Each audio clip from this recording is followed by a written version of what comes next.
өлеңнің аты көт деген өлең екен.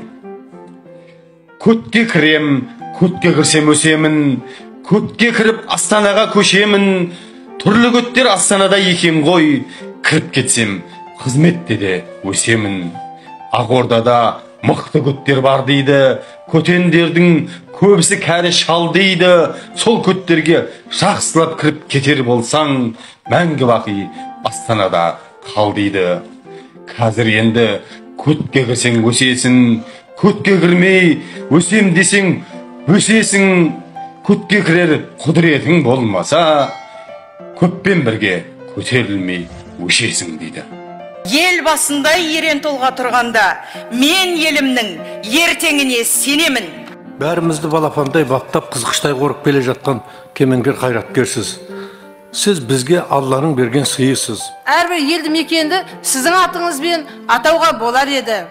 Себебі бәрінің бойына қан жүгіртіп, жан бітірген сізсіз.